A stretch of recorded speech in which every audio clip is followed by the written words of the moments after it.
Can you believe he broke up with me? Because I farted in my sleep. Precious complained as she sank deeper into the couch, clutching a bowl of ice cream like it was a lifeline. The tears had dried, leaving behind a smudged mascara trail that mirrored her current state of emotional disarray.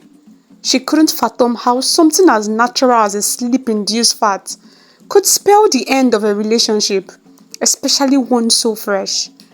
Sharon, her best friend since high school, was perched on the armrest of the couch, trying to console her with words and a shared sense of disbelief. I just don't get it, Precious. How can he be all over you one week and then dump you over something so basic? Exactly, Precious said, her voice cracking. It's like he was looking for a reason to leave. I don't even know if I should laugh or cry. Clearly it is loss, Sharon replied, giving Precious' arm a reassuring squeeze. You're better off without him, who can't undo a little bodily function. Precious attempted a weak smile.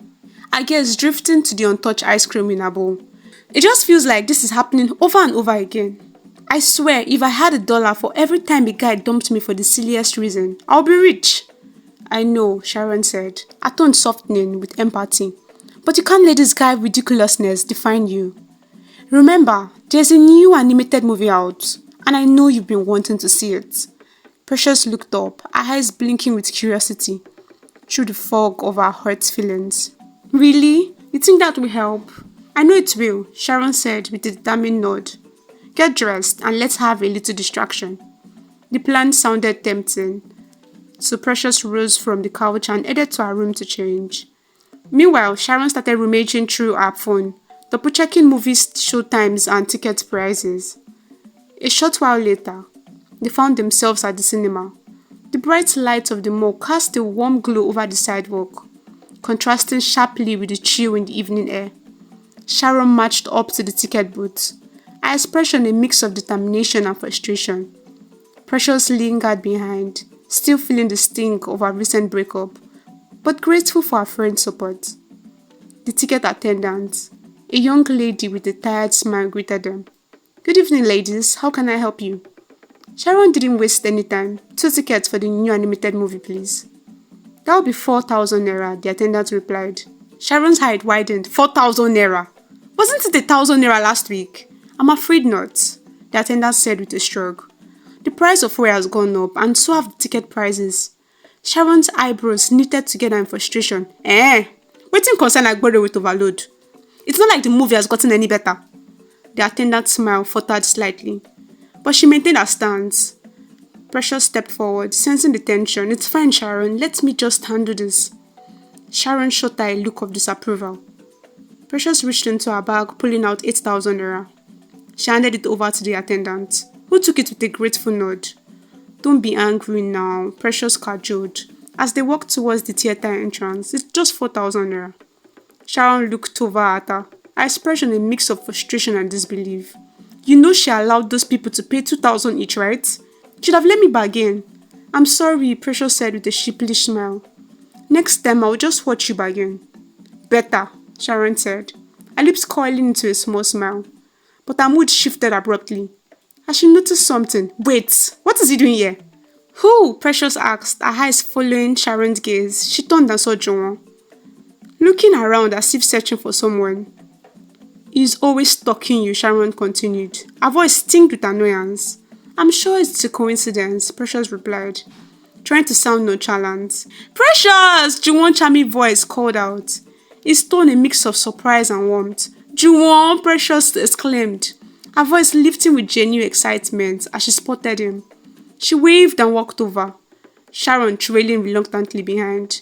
What are you doing here? Sharon interrupted, before Precious could reach him. Hello to you too, Sharon, Juwon chuckled, his eyes twinkling with amusement. I heard there was a new movie showing. I had some free time on my hands. What about you girls? Juwon asked, pulling Precious into a side hug. His height made him tower over the two friends, casting a protective shadow over them.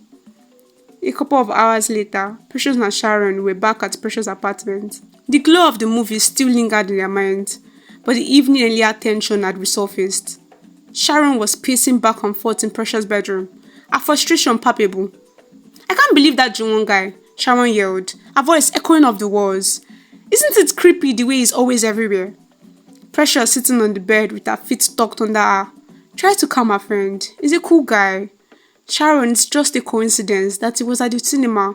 Plus, he's my mom's friend's son. We've known each other for years. Yeah, but it seems like he's always popping up when you least expect it, Sharon argued, stopping her pacing to face Precious.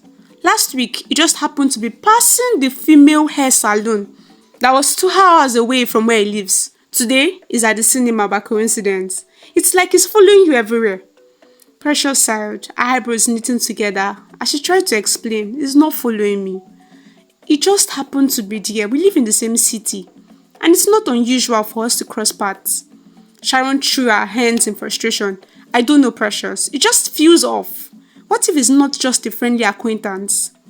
Come on, Sharon, Precious said, her voice tired but firm. Juwon is not like that. He is a decent person. Yes, it's surprising that he was there.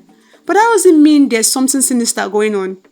Sharon sat down on the bed next to Precious, her expression softening. I'm sorry, I didn't mean to sound like I'm accusing him or anything.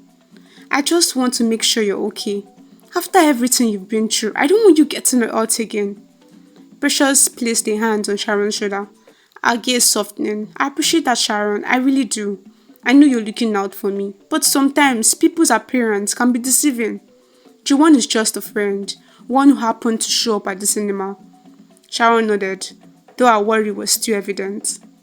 In the early hours of the morning, the apartment was cloaked in the stillness of the night. Suddenly, a loud banging sound echoed through the silence. Precious stared, her heart racing. I think someone's at the door, she whispered, reaching for Sharon, who was fast asleep beside her. It's your house, Joe, Sharon murmured. So, follow me now, Precious retorted, her voice edged with urgency. The two friends grabbed the broom and the mop stick for protection and cautiously approached the door. Precious turned the key, and as the door creaked open, she gasped. Mom? She shrieked, surprise evident in her voice. What are you doing here? Precious asked, her emotions a tangled mess of shock and confusion. Is that how you welcome your mother? Miss Williams retorted, a tone a mix of sternness and hurt. She glanced at Sharon, who stood awkwardly with the mop stick. Sharon, what are you holding? Nothing, Ma, Sharon smiled shyly, dropping the mop. The three women settled into the living room, the weight of the unexpected visit settling heavily on their shoulders. Cups of hot tea were served, a small comfort in the midst of tension. Miss Williams began, her voice steady but filled with concern. Sharon told me about your failed relationship, and honestly, I'm not surprised. I've always said no reasonable young man would want a woman who moved out of her parents' home before marriage. Mom, it wasn't about me living alone, Precious began. But Mrs. Williams interrupted. Of course it is. They wouldn't say it outright, but who breaks up over farting? Mrs. Williams' statement brought tears to Precious' eyes. The sting of her mother's words magnifying her pain. I have decided, Mrs. Williams continued, her voice firm as she stood up. You will be moving back home until you are married. You have 2 days. With that, Mrs. Williams left. Her departure as abrupt as her arrival. Precious collapsed onto the couch, tears streaming down her face. I can't believe you told her everything, she said through her sobs. I'm sorry, Sharon said, her eyes welling up. I meant well. I thought she would cheer you up. It wasn't supposed to go this way, Sharon continued, her voice thick with emotion. When has she ever cheered me up? Precious slumped deeper into the couch, her mind swirling through the years like an endless loop. She could still hear Mrs. Williams' voice, echoing in her memory, a voice that had rarely offered solace or comfort. Years earlier, Precious had waited on the staircase, a small body trembling with cold and hunger. The house was silent, the kind of silence that settled heavily, pressing on her young shoulders. The key, which was usually hidden under the flower pot by the door, was missing. Precious had searched frantically, her small fingers creeping through the depths, but it was nowhere to be found. She sat down, tears streaming down her face as the cold began to seep through her uniform. When Mrs. Williams finally arrived, her presence was like a storm. She stomped through the door, her face contorted into a mask of anger. What is wrong with your face? She demanded, her voice harsh and unyielding. Precious tried to wipe her tears, but they continued to flow unchecked. Her mother's eyes narrowed as she took in the sight of her daughter. I was just waiting, Precious stammered, her voice barely audible. The key wasn't where it usually is.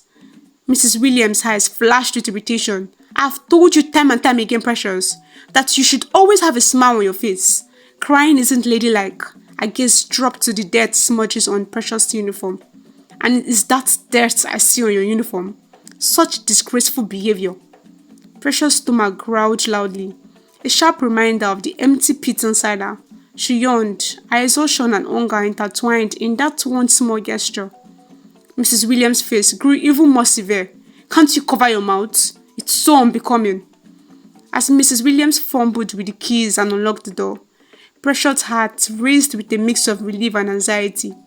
She dashed to the kitchen, hoping to grab a bite of something. Anything to quell the gnawing hunger. But before she could reach the refrigerator, Mrs. Williams' voice rang out from behind her. Where do you think you're going? Go shower first, you're a mess. But Mom, Precious started to protest. I didn't have lunch at school today. I'm really hungry. Mrs. Williams' face was a storm cloud. I don't want to hear excuses. Go and shower now. Precious' shoulders slumped in defeat as she trudged to the bathroom, her footstep heavy and resigned. The hot water felt like a brief escape from the relentless pressure of her mother's expectation. As she washed away the grime of the day, the warmth of the water mingled with her tears, creating a fleeting sense of comfort. The bathroom door creaked open and Precious heard her mother's voice again. This time more distant. Dinner will be ready soon. If you're not down in 15 minutes, you'll be grounded. Precious nodded to herself, though her mother couldn't see her. She stepped out of the shower, dried off and put on clean clothes, feeling the same dull ache in her heart that she had grown accustomed to over the years. She went downstairs to the kitchen, where Mrs. Williams was setting the table, her back rigid and unyielding. As they sat down to eat, Precious forced herself to chew and swallow, trying not to think about how she felt hollow inside, both emotionally and physically. Mrs. Williams' stare gaze followed her every move, and Precious could hardly muster the courage to look up. This scene was only a snapshot of the many moments that had shaped her childhood. Every instance had built a wall of emotional distance between mother and daughter, a barrier that seemed insurmountable. In her quiet moments, Precious wondered if she could ever find a way to break through that wall, to find a spark of warmth and understanding that had so often eluded her. Precious took a deep breath, her nerves a whirlwind of excitement and anxiety, as she stood before her mother's house. The grand old home stood in contrast to the modern sleek Uber she had just disembarked from. Its white facade was pristine, but the memories it held were far from perfect.